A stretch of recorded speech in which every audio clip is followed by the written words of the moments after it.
ఎలా ఉన్నారు? అందరూ బాగున్నారా? Welcome back to my channel షబీనాతో సరదాగా. మన ఛానల్ ఎవరైనా కొత్తగా చూస్తా అంటే ప్లీజ్ లైక్ చేసి జర సపోర్ట్ చేసి సబ్స్క్రైబ్ చేయండి. ఇంకా మార్నింగే నేను టిఫిన్ చేస్తున్నాను.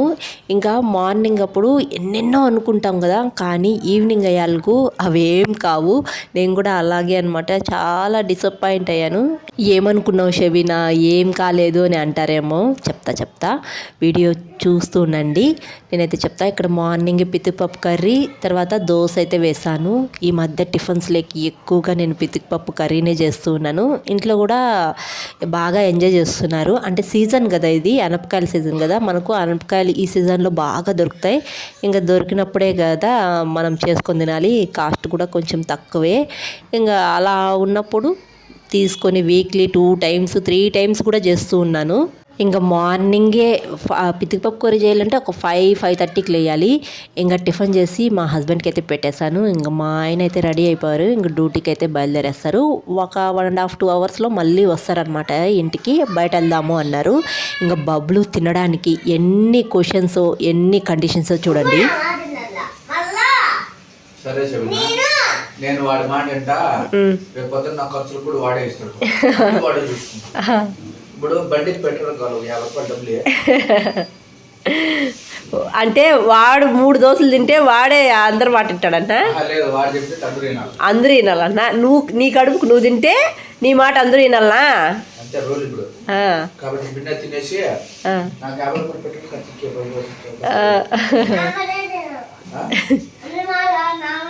నీ మాట ఏంటామబ్బా? లేదు మరి ఎట్ట పోవాలా డ్యూటీకి? ఏడుంది? కొంచెం ఉందంట పో. ఏడుంది బా? ఏడో చెప్పండి. బైక్ కాడ ఉంటే ఎట్ట పోయేది? నాకు మళ్ళీ ఊరంతా తిరుక్కున్నావు. దడాన్ని బండి అయిపోతే మళ్ళీ నువ్వు కొడతావు కదా నన్ను. చూసారు కదా, 3 దోశలు తింటే ఇంట్లో అందరూ ఆయన మాట వినాలంట. అది ఆయన కండిషను. మా బబ్లు కడుపు తినడానికి ఇలాంటి కండిషన్స్ పెడుతూ ఉంటాడు ఇంట్లో. ఇంకా పిల్లలకి పెట్టేసి నేను కూడా పెట్టుకొని తినేస్తూ ఉన్నాను. మామూలుగా నేను 10కి అలా తింటాను టిఫిను, లేకపోతే లంచ్ తినాలంటే ఒకేసారి 12కి అలా తినేదాన్ని. ఇంకా పితికిపప్పు కర్రీ చేశాను కదా, నాకు కూడా ఫుల్గా ఆకలి అయిపోయింది, తినాలనిపించింది. ఇంకా పిల్లలకి పెట్టేసిన వెంటనే నేను కూడా పెట్టుకొని తినేసాను వేడివేడిగా. ఇంకా తినేసిన వెంటనే ఇల్లు క్లీనింగ్ అయితే చేస్తున్నాను. ఇంకెందుకంటే ఊరికి వెళ్తాము, ఇంకొక 2 daysలో ఊరికైతే వెళ్తాము. ఇంకా ఊరికి వెళ్తే మళ్ళా ఈ ఊరి నుంచి వచ్చేలకు చెత్త ఎలా అంటే అలా పడుతుంది. ఇంకా ఈ క్లీన్ చేసినా ఒకటే, క్లీన్ చేయకపోయినా ఒకటే. అయితే నేను ఫ్రైడే నెక్స్ట్ డే ముందు రోజే క్లీన్ చేసుకునేస్తాను. ఫ్రైడే రోజు ఏది క్లీనింగ్ ప్రాసెస్ అయితే ఏం పెట్టుకోను, ముందు రోజే అన్నీ క్లీన్ చేసి పెట్టుకునేస్తాను. ఇంకా క్లీనింగ్ చేసేందుకు మా హస్బెండ్ కూడా డ్యూటీ నుంచి వచ్చేసారు. అయితే చూడండి, చిన్న పిల్లల్లాగా వీడియో గేమ్ ఆడుతున్నారు. ముందు వీడియోలో చెప్పాను కదా, మా ఆయనకి వీడియో గేమ్ అంటే చాలా ఇష్టం అంట. చిన్నప్పుడు ఆడేవాడు అని చెప్పాను కదా. డ్యూటీ నుంచి వస్తానే వీడియో గేమ్ పెట్టుకొని 1 hour అలా ఆడుతున్నాడు. డ్యూటీకి వెళ్ళేటప్పుడు నేను డ్యూటీ నుంచి వచ్చిన తర్వాత బయట వెళ్దాము అని చెప్పారనమాట. ఇంకా డ్యూటీ నుంచి వస్తానే గేమ్ ఆడుతున్నారు. ఏంటిది వెళ్దామని చెప్తే లేదు ఇప్పుడు కాదు అని చెప్పేశాడు. నాకైతే ఎంత కోపం వచ్చిందో. అలాంటప్పుడు చెప్పకూడదు కదా డ్యూటీకి వెళ్ళేటప్పుడు. ముందు రోజే ప్లానింగ్ అనమాట, బయట వెళ్ళాలి అని చెప్పేసి, అది కూడా షాపింగ్కి.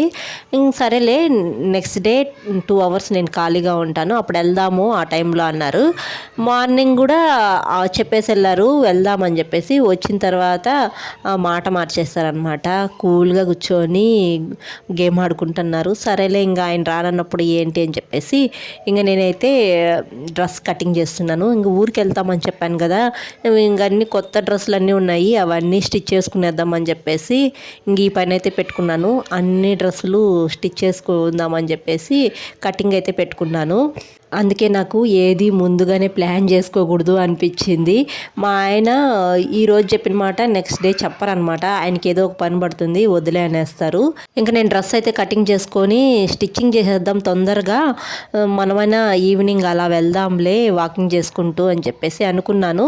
కానీ ఏమ్రా అంటే దానికంటే ముందు పిల్లలు కూడా ఉన్నాయి కొన్ని బట్టలు, అవి కూడా సైడ్ కుట్లు వేసి ఎక్కువ టైం అయిపోయింది. ఈవినింగ్ అయిపోయింది.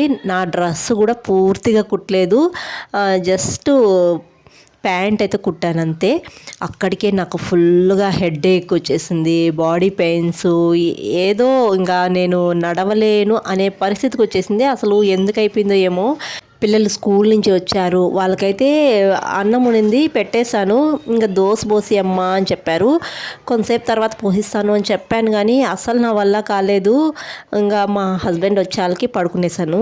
ఇంకా మా హస్బెండ్ డ్యూటీ నుంచి వచ్చిన తర్వాత చెక్ చేపిస్తే లో బీపీ అయ్యింది అని చెప్పారనమాట. నా ఎప్పుడు ఇంత ఇబ్బంది పడలేదు, అంటే ప్రెగ్నెన్సీ టైంలో చాలా ఇబ్బంది పడ్డాను.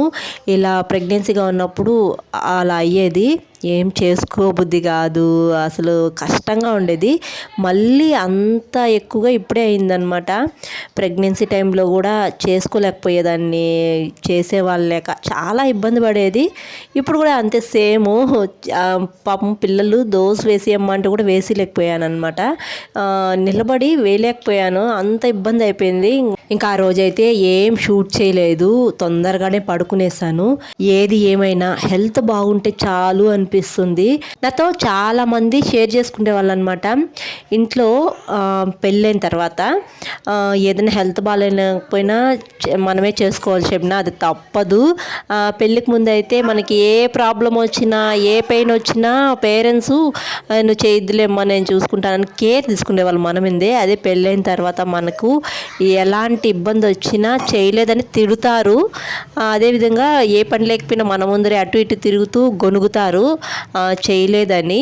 చాలా ఇబ్బందిగా ఉంటుంది, నర్వస్గా ఫీల్ అవుతాము.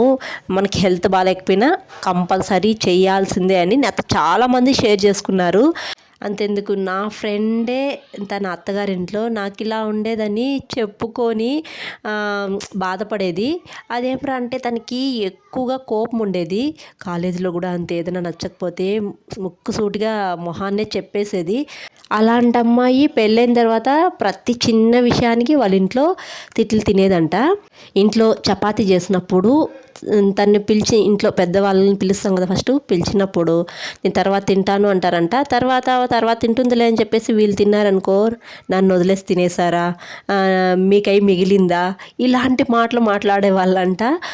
అన్నం తిందు రండి అని పిలిచి అన్నం ప్లేట్లో పెట్టి ఇస్తే కూడా అలా ఇవ్వకూడదంట, చేతికి అందించాలంట, అలా ఇవ్వాలంట. అలాంటి చిన్న చిన్న విషయాలకి తిట్టేవాళ్ళంట. దాన్ని హెల్త్ బాగాలేకపోయినా చేయాలి, నీకు బాగలేదు కదా మేము చేసుకుంటాము అని ఒక్క మాట కూడా రాదంట. నీకు నోరు ఎక్కువ అని తిట్టేవాళ్ళంట. ఇంక దానికి తగ్గట్టు హస్బెండ్ సపోర్ట్ కూడా ఏమి ఉండేది కదంట. అలా చెప్పి చాలా బాధపడేది. ఒకప్పట్లో పెళ్ళైన కొత్తలో నాకు కూడా మా హస్బెండ్ అస్సలు కేర్ తీసుకునే వాళ్ళు కాదు. ఎందుకయింది, ఇంట్లోనే ఉన్నావు కదా, ఎందుకు హెల్త్ బాగాలేకుండా అయింది అని క్వశ్చన్స్ వేసేవాళ్ళు అనమాట నన్ను. ఇప్పుడైతే అలా కాదు, ఈ హెల్త్ బాగాలేదంటే చాలా కేర్గా చూసుకుంటారు మా హస్బెండ్ అయితే. నిన్న అలా అయిపోయినప్పుడు అయితే డ్యూటీ నుంచి వస్తానే పాపం అస్సలు ఒక్క నిమిషం కూడా రెస్ట్ తీసుకోకుండా జెండు బాంబు రాయడము, చేతులు అదమ్మడము, ఇలా బాగా చూసుకుంటారనమాట. అలా అవడానికి కూడా కారణము నేనైతే ఫుడ్ సరిగా తీసుకోను, అందుకే అలా అయింది. మార్నింగ్ ఎప్పుడో తిన్నాను, అదే దోశ పితికిపప్పు కర్రీ చేశాను కదా, అది తిన్నాను అనమాట వేడివేడిగా, అంతే. మళ్ళీ ఫుడ్డే తినలేదు నేను, అందుకే అలా అయిపోయిందేమో అనిపించింది. ఇంకా అంతే, ఏది ఉన్నా టైంకు తినేసి హెల్త్ చూసుకుంటే చాలరా దేవుడా అనిపిస్తుంది. హెల్త్ బాగాలేని టైంలో ఆ సఫర్ అయ్యే పెయిన్ అస్సలు భరించలేము. ఇంకా మా ఆయన ఏమంటే వేడివేడిగా ఎగ్ పులావ్ చేయి తిందాము అని చెప్పారనమాట. ఫస్ట్లో మామూలుగా చికెన్ అనుకున్నారు, చికెన్ తెచ్చి బిర్యానీ చేసుకుందాము అనుకున్నారు. ఇంక నేను కూడా బిర్యానీ అని చెప్పేసి అనుకున్నాను. నాకు కూడా ఇష్టం బిర్యానీ చేయడం అన్నా తినడం అన్నా. ఫస్ట్లో బిర్యానీ అనుకుంటే మళ్ళీ మా ఆయన బిర్యానీ వద్దులే, నువ్వు చేయలేవు, నిన్నంతా అలా సఫర్ అయినావు కదా, వద్దు ఎగ్ పులావ్ చేసేయి, ఎగ్స్ ఉన్నాయి కదా అని చెప్పి అన్నారనమాట. ఇంక అందుకని ఎగ్ పులావ్ అయితే చేశాను. ఇంక ఎగ్ పులావ్ లేకి పెరుగు పచ్చడి కూడా ఏం చేయలేదు, ఇంక వేడివేడిగానే అలాగే తినేసాము. నాకైతే ఎందుకో నోటికి అంతగా నచ్చలేదు.